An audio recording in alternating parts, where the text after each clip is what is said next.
అదానీ తప్పు చేశాడు, లేదు అంబానీ తప్పు చేశాడు, లేదు ప్రపంచంలో పలానా అపర కుబేరుడు తప్పు చేశాడు అని నిరూపించి చూపించే సత్తా ప్రపంచంలో ఏ వ్యవస్థకైనా ఉందా? వాళ్ళు నిజంగా ఏ తప్పు చేయకుండానే అపర కుబేర్లు అయ్యారా? ప్రభుత్వాలతో లాబింగ్ లేకుండా, ప్రభుత్వాల అధినేతలకి ఫండింగ్ ఇవ్వకుండా, అంతా పద్ధతి ప్రకారం చట్ట ప్రకారమే వ్యాపారం చేసి పెద్దవాళ్ళు అయ్యారా?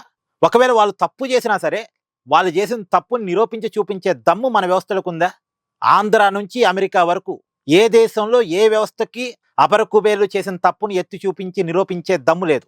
ఎందుకంటే వ్యవస్థలన్నీ డబ్బులున్నవాడికి చుట్టాలే. ఇప్పుడు అమెరికాలో అదానీ మీద పెట్టిన కేసును కొట్టేశారు. ఇది జగన్మోహన్ రెడ్డి గారికి కూడా మంచి రిలీఫ్. అసలు అదానీ మీద పెట్టిన కేసు ఏంది, జగన్మోహన్ రెడ్డి గారికి ఎలా రిలీఫ్ అయింది అనేది చూస్తే, అదానీ మీద అమెరికాలో నమోదైన కేసు ఏంటంటే, భారతదేశంలో కొన్ని రాష్ట్ర ప్రభుత్వాలతో అదానీ గ్రూప్ వాళ్ళు కొన్ని విద్యుత్ ఒప్పందాలు చేసుకున్నారు. ఆ విద్యుత్ ఒప్పందాలు చేసుకోవటం కోసం రాష్ట్ర ప్రభుత్వాల అధినేతలకు కొన్ని లంచాలు ఇచ్చారు. ఎగ్జాంపుల్, జగన్మోహన్ రెడ్డి గారికి 1700 కోట్ల రూపాయల లంచాన్ని ఇచ్చి ఆంధ్రప్రదేశ్లో విద్యుత్ ఒప్పందాలు చేసుకున్నారు సెకీ ద్వారా. ఇది అదానీ మీద ఉన్న అభియోగం. అయితే మరి భారతదేశంలో లంచాలు ఇస్తే, భారతదేశంలో ఒప్పందాలు కుదుర్చుకుంటే అమెరికాలో కేసు ఎందుకు నమోదైందంటే, భారతదేశంలో చేసుకున్న ఒప్పందాలను చూపించి అమెరికాలో తమ షేర్ వాల్యూని పెంచుకొని అక్కడ పెట్టుబడులను ఆహ్వానించారు అదానీ గ్రూప్లోకి.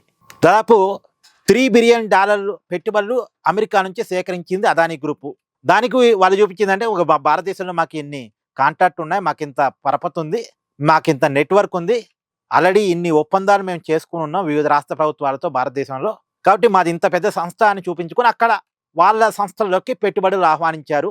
$3 బిలియన్ ఏమో వచ్చాయట. అమెరికాలో పెట్టుబడులు సేకరించడం అంటే అక్కడ ఒక పద్ధతి ప్రకారం వ్యాపారం చేస్తేనే సాధ్యం అది. కానీ అమెరికాలో నమోదైంది ఏంటంటే, భారతదేశంలో వీళ్ళు లంచాలు ఇచ్చి కొన్ని ఒప్పందాలు చేసుకుని ఆ ఒప్పందాలు చూపించి అమెరికాలో పెట్టుబడులు సేకరించారు అనేది అక్కడ నమోదైన అభియోగం. భారతదేశంలో లంచాలు ఇచ్చారు అన్న విషయాన్ని ఎవరు తేల్చాలి? అమెరికా ఎంక్వైరీ సంస్థ వచ్చి ఇక్కడ ఎంక్వైరీ చేస్తే ఇక్కడ నుంచి సమాచారాన్ని అడిగిద్ది. ఇక్కడ వాళ్ళు ఇచ్చే సమాచారం ఆధారంగా అక్కడ విచారణ సంస్థలు ఆడ కోర్టులో సబ్మిట్ చేస్తే ఆధారాలు. మరి ఇక్కడ నుంచి అదాని తప్పు చేశాడన్న విషయాన్ని ఇక్కడ ప్రభుత్వాలు, ఇక్కడ విచారణ సంస్థలు అమెరికా విచారణ సంస్థకి ఇస్తాయా? ఆ సమాచారాన్ని ఇస్తాయా? ఇవ్వవు కదా. లేదు, మా దేశంలో లంచాలు తీసుకుని ఎలాంటి ఒప్పందాలు చేసుకోలేదనే ఇస్తాయి. ఇక్కడ మన ప్రభుత్వం ఏం సమాచారం ఇస్తుంది అమెరికా విచారణ సంస్థలకి? అమెరికా విచారణ సంస్థ మన ప్రభుత్వాన్ని అడిగిద్ది, మీ కాడ లంచాలు తీసుకొని ఒప్పందాలు చేసుకున్నాడట అదాని, మా కాడ కేసు నమోదైంది, మేము కేసు నమోదు చేసాం, విచారణ చేస్తున్నాం, దానికి సంబంధించిన కొన్ని విషయాలు మాకు కావాలి అని అడిగిద్ది. ఇక్కడ ప్రభుత్వం ఇచ్చే ఇన్ఫర్మేషన్ మీద అక్కడ విచారణ సంస్థ డిపెండ్ అవుతాయి. ఇక్కడ ప్రభుత్వాలు అదానికి వ్యతిరేకంగా అయితే ఇన్ఫర్మేషన్ ఇవ్వవు, అంబానీకి వ్యతిరేకంగా అయితే ఇన్ఫర్మేషన్ ఇవ్వవు. ఇప్పుడు కేసు అయితే అదానిది, సరే అంబానీది కాదులేండి, అదానిది కాబట్టి అదానికి వ్యతిరేకంగా అయితే సమాచారం ఇవ్వవు. సో ఆ సమాచారం లేకుండా తప్పు చేశాడని అక్కడ విచారణ సంస్థలు కోర్టులో చెప్పలేవు. పైగా విచారణ సంస్థలు కూడా డబ్బులు నోలుకి లొంగిపోవచ్చు కాక. ఇప్పుడు కోర్టులు దేని మీద ఆధారపడతాయి? విచారణ సంస్థలు చేసే విచారణ మీద ఆధారపడతాయి. జడ్జి గారు ఏం డైరెక్ట్గా పోయి విచారణ చేయడు కదా. జడ్జి గారు నిజాన్ని చూడ్డు. అసలు కోర్టుకి నిజంతో సంబంధం లేదు, ఆధారాలతో మాత్రమే సంబంధం. విచారణ సంస్థలు ఆధారాలు పెడితే ఆ ఆధారాలను చూసి తీర్పు ఇచ్చే వాళ్ళే కోర్టులు వాళ్ళు. కోర్టులో ఉన్న జడ్జిలు ఆధారాలను చూసి తీర్పులు ఇచ్చేవాళ్ళు తప్ప నిజాలను బట్టి తీర్పులు ఇచ్చేవాళ్ళు కాదు. ఆధారాన్ని సబ్మిట్ చేసే వాళ్ళు లొంగిపోయారు అంటే, విచారణ సంస్థలు లొంగిపోయాయి అనుకోండి, ఆటోమేటిక్గా కేసు నీరు గారిపోయినట్టు లెక్క. ఇప్పుడు అమెరికాలో విచారణ సంస్థలు లొంగిపోలేదని గ్యారంటీ ఏంది? లేదు, వాళ్ళు సేకరించినటువంటి సమాచారంలో లోపం లేదని గ్యారంటీ ఏంది?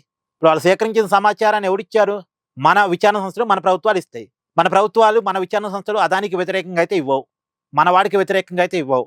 సో మొత్తానికి అదాని తప్పు చేశాడు అంటానికి ఆధారాలు లేకపోవటం వల్ల అదాని గారి మీద కేసును కొట్టేశారు కాబట్టి ఆటోమేటిక్గా జగన్మోహన్ రెడ్డి గారికి ఇచ్చిన లంచాలు అనేది కూడా పక్క పోయింది. జగన్మోహన్ రెడ్డి గారికి భారీ రిలీఫ్.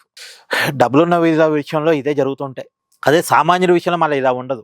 ఎందుకంటే ఇప్పుడు అదాని మనకు అవసరం. అదాని పెట్టుబడుల వల్ల లక్షలాది మంది ఉద్యోగాలు ఉన్నాయి కాబట్టి అదాని తప్పు చేసినా మనం కవర్ చేయాల్సిందే, తప్పదు ఇక అంతే. పైగా ఇప్పుడు అదాని మీద కేసు పెట్టినందుకు షేర్ మార్కెట్ మొత్తం భారతదేశంలో పడిపోయింది. ఒక్క కేసు నమోదు చేసినందుకే.